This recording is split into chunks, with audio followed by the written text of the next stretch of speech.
Արժույթի միջազգային հիմնադրամը նվազեցրել է 2025-ին Հայաստանի տնտեսության աճի վերաբերյալ կանխատեսումը 2025-26 թվականների համար։ Հիմնադրամը 4.5% աճ է սպասում։ Դա ավելի ցածր է, քան 2024 թվականի հոկտեմբերի կանխատեսումը։ Այն ժամանակ 2025-ի արդյունքներով 4.9% աճ էր սպասվում։ Հայաստանը ԵԱՏՄ-ում տնտեսական աճի առաջատարներից է վերջին 3 տարիների ընթացքում։ 2024-ին տնտեսությունն աճել է 5.9%-ով, 2025-ի փետրվարին տնտեսական ակտիվության ցուցանիշը կազմել է 4.1%։ Աշխատաշուկայում դրական միտումներ են գրանցվել, նկատվում է աշխատավարձի և զբաղվածության աճ, իսկ գործազրկությունը զգալիորեն նվազել է։ Լեռնային Ղարաբաղից բռնի տեղահանված կարիքավոր ընտանիքներին լրացուցիչ հրատապ սոցիալական աջակցության ծրագրի շրջանակում դիմումները արդեն ընդունվում են սոցիալական միասնական տեղեկատվական համակարգի միջոցով։ Պայմաններին համապատասխանող յուրաքանչյուր ընտանիքի համար աջակցության չափը կկազմի 40,000 դրամ։ Գումարած 10,000 դրամ բռնի տեղահանված յուրաքանչյուր անդամի համար սկսած երկրորդ անդամից։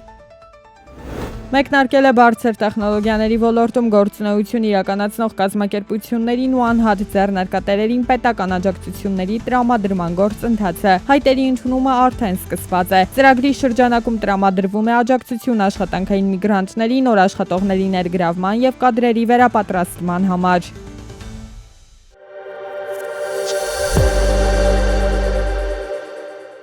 Միացյալ Նահանգների նախագահ Դոնալդ Թրամփը խոստովանել է, որ Չինաստանից ներմուծվող ապրանքների վրա իր հայտարարած 145% մաքսատուրքերը չափազանց բարձր են և խոստացել է նվազեցնել դրանք ու Պեկինի հետ առևտրային գործարք կնքել։ Միացյալ Նահանգների առաջնորդը նաև հայտարարել է, որ մաքսատուրքերը կիչն են, բայց չեն հավասարվի զրոյի։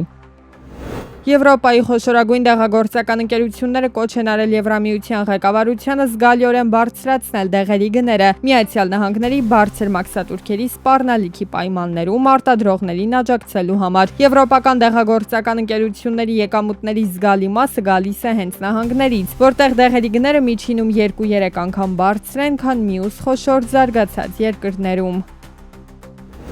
Համաշխարհային առևտրի սեկտորում լարվածության ու քաղաքական բարձր անորոշության հետևանքով վատթարանում են Ասիայի տնտեսական հսկաների հեռանկարները։ Այս եզրակացությունն են արել Արժույթի միջազգային հիմնադրամում։ Հիմնադրամը Չինաստանի ՀՆԱ ցուցանիշի իր կանխատեսումը 4.6%-ից իջեցրել է մինչև 4%։ Հնդկաստանի համար էլ համապատասխան ցուցանիշը կրճատել է 6.5%-ից մինչև 6.2%։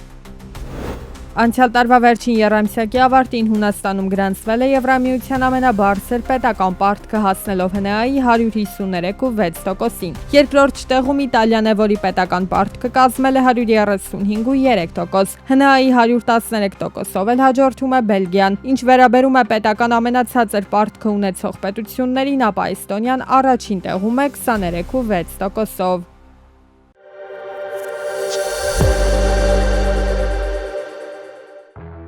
Շուրջ 40,000 քաղաքացիներ, ովքեր ունեն անհուսալի վարկեր, դեռ չեն դիմել աշխատանքի և սոցիալական հարցերի նախարարություն աջակցությունից օգտվելու համար։ Փաշինյանը հետաքրքրվում է, որն է նման պասիվության պատճառը։ Ես որ այդպես լինեի, բոլոր գործերը կթողնեի, կգնայի, կդիմեի, որ արագ այդ պատմությունից ազատվեմ։ Հիմա բայց դիմել են ընդամենը 3500, այսինքն նույնիսկ 10% աշխատող, որ այսօր իր կյանքում ոչ մի բան, մյուսները հələ դեռ պետք է, եթե ոչ ֆորմալ դաշտում են աշխատում, դեռ պետք է մտածեն, դեռ պետք է գործատուի հետ խոսեն, պայմանավորվեն, ոնց մտնեն ֆորմալ դաշտ եւ 40,000 մարդ, որ պետք է օր առաջ դիմի, նույնիսկ ամիս առաջ չի դիմել։ Պիտի խնդրենք, որ բանկերը ավելի ինտենսիվ կոնտակտ կազմակերպեն, որովհետև հիշում եք, որ այս ծրագիրը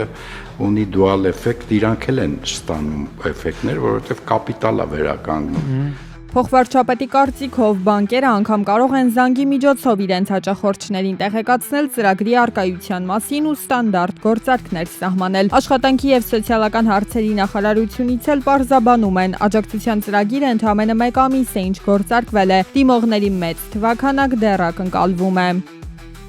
Կանանց ներուժը պետք է օգտագործել հնարավորինս։ Օրինակ, աշխարհում IT ոլորտում Հայաստանը առաջատար դիրքեր է զբաղեցնում կանանց ներգրավվածությամբ։ Կանանց ակտիվացումը կարևոր է նաև մեր տնտեսության զարգացման, աղքատության հաղթահարման ճանապարհին, որովհետև այսօր գոնե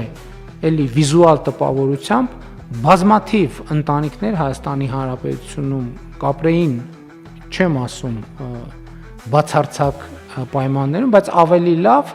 եթե կանայք իրենց տնտեսական ներուժը լիարժեք իրացնելու հնարավորություն ունենան։ Կարծրատիպ է, թե խնդիրը տարածված է մարզերում, այն առկա է Երևանի կենտրոնից մինչև Արվարձաններ։ 2023-ի տվյալներով Հայաստանում աշխատուժի կազմում կանանց մասնակցությունը ընդամենը 48.2% է, մինչդեռ տղամարդկանց մասնակցությունը 71.2% է։ Արտաքին գործերի նախարար Արարատ Միրզոյանն առաջարկում է բարձրաձայն խոստովանել, որ Հայաստանի Հանրապետությունում կանանց նկատմամբ կա խտրականություն եւ բռնություն։ Սովորաբար ընդունված ասել, որ դա կա մարզերում, բայց ես ստորագրում եմ ձեր բառերի տակ, դա կա Երևանում եւ այս այն դեպքերից է, որ մենք էլի ենք առնչվել այս ոլորտին, մեր հասարակությունում կան այդպիսի թեմաներ, որոնց շուրջ սեղանների շուրջ ընդունված է ճոռոն բառեր ասել եւ կենացներ խմել, օրինակ այս դեպքում կանանց մասին, բայց իրական կյանքում ճիշտ հակառակ վերաբերմունքը ցույց տալ կանանց նկատմամբ։ Կառավարությունը հաստատեց գենդերային քաղաքականության իրականացման առաջիկա 3 տարիների ռազմավարությունը եւ միջոցառումների ծրագիրը։ Սահմանվեցին գենդերային հավասարության քաղաքականության ապահովման 6 գերակայություններ։ Կառավարման եւ որոշումների ընդունման մակարդակների, սոցիալ-տնտեսության եւ աշխատանքային, կրթության եւ գիտության, առողջապահության, գենդերային բռնության, կանանց աղջիկների նկատմամբ։ Դեպի Հայաստանի Հանրապետություն օդային ճանապարհով ուղևորափոխադրումներ իրականացնող ավիաընկերությունները կարող են աջակցություն ստանալ։ Ծրագրով նախատեսվում է ֆինանսական աջակցություն տրամադրել այն ավիաընկերություններին, որոնք նոր ուղղություններից ուղևորներ կփոխադրեն Զվարճնոց եւ Շիրակ օդանավակայաններ։ Մասնավորապես Շիրակ օդանավակայանում մեկ ուղևորի համար 11000 դրամ կտրամադրվի, Զվարճնոց օդանավակայանի դեպքում 20000 դրամ։ Տարածքային կառավարման եւ ենթակառուցվածքների նախարարը նաեւ նորությամբ է կիսվում։ Դեպի Կապանիսյունիկ օդանավակայան չվերթների թիվը ավելացել է եւ այս պահին շաբաթական 5 չվերթ ենք իրականացնում ենք դեպի այնտեղ։ Փաշինյանն ընդգծեց. կարևոր նորություններ։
Երևանի կոնյակի գործարանը մեկնարկել է խաղողի գնման պայմանագրերի ստորագրման գործընթացը եւ այս տարի կգնի շուրջ 28000 տոննա խաղող, յուրաքանչյուր 1 կիլոգրամի դիմաց վճարելով 140 դրամ։ Խաղողի գնման մեկնարկի ամսաթիվը կհայտարարվի լրացուցիչ կախված եղանակային պայմաններից եւ խաղողի հասունության տեխնիկական պարամետրերից։